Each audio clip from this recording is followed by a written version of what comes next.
Happy to be joined by Coach Joesph with Grambling State. Good morning, Coach. Good morning. How you doing? You're great, Coach. Coach, as always, we appreciate you taking some time out of your schedule to join us. If you could please start us out with an opening statement recapping your team's most recent outing versus Prairie View A&M. We fell short. We fell short. I was just telling my guys earlier. These five overtime games. I had to get them ready. I take full responsibility that we couldn't finish, and we apologize to our fans, because we had a great showing. Our Grand Fam people came out, to support us, and we apologize that we couldn't get it done. I'm not having very good luck with overtimes.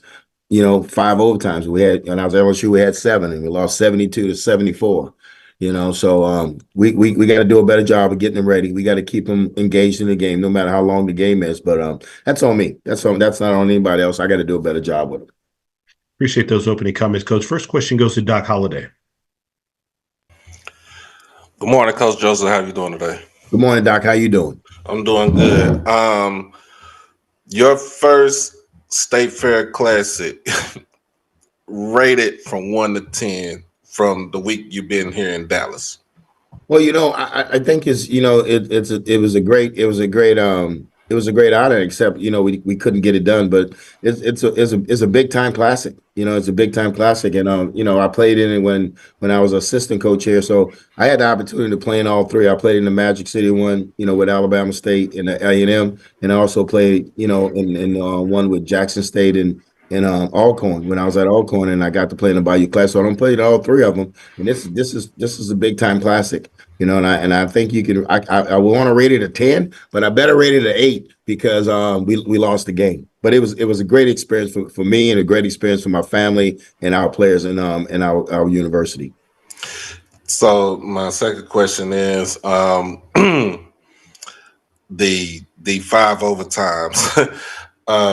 Where was the side effect that instead of just trying to score touchdowns, y'all just wanted to go for the 2-point conversions just to make sure whoever wins the game? Where did that come into play? Well, they changed the rules, and just first two, I guess you play regular, from the 25, and then after that it's just 2-point conversions, because I think they changed the rules after when I was at LSU. We went 7 overtimes. Right. So I think they changed the rules after that. So it's just 2-point conversions after that. And we prepare for that, because we prepare for overtime every week. And we also do a winning edge period, that we go about 2-point plays every week. So we was prepared. We just fell short. You take your hats off to PV. You can't take anything away from Coach Bubba and his staff and his players. They were well coached. They played.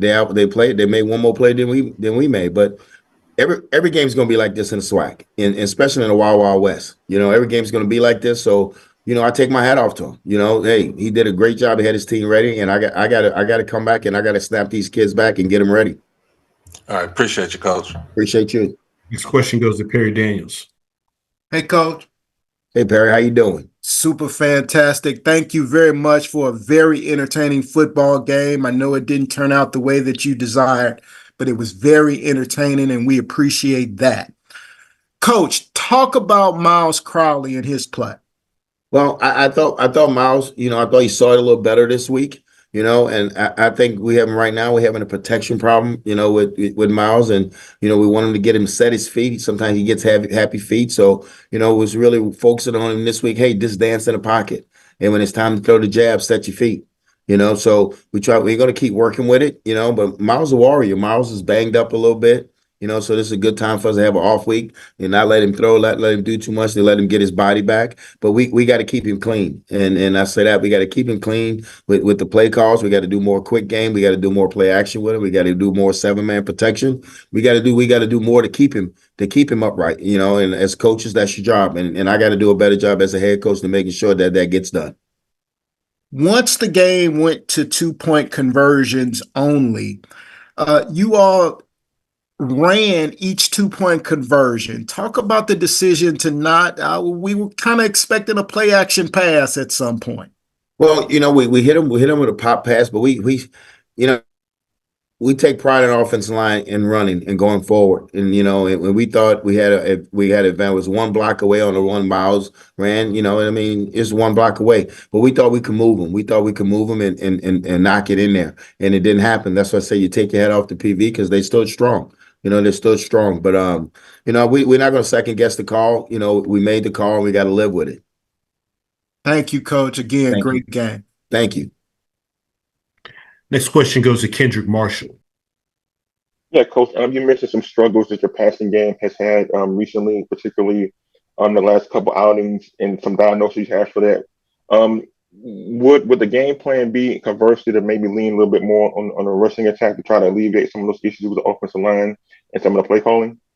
Well, yeah, we're going to go back to the drawing board. It's a good day, a good week to have off, to see what we need to polish up in the run game and the RPO game, and also with the protection. Maybe we got to get away from 5-man protection and go 6-7-man protection just to give him time, back there. But we got to reshuffle some things around, with the play calling and that sort. But we'll get it fixed. We'll definitely get it fixed. This is a good week to get it fixed. Everybody had to look in the mirror. We had Tell the Truth Monday today, so we everybody had the truth told to him. Miles came in and he told me how he felt, and I respect that. I respect that. So, everybody's in here today, everybody's working and everybody's trying to fix things, and we got to get it fixed. We still have our opportunity, but it's just like I told the kids, it's just more pressure, and pressure is a privilege because when you got pressure on you, that means something good's about to happen. So we're gonna accept this pressure. We're gonna fix what we need to fix, and we got to get this thing back on the road. As a quick follow up to that, Coach, do you think you guys know what your identity on offense is at this point in the season?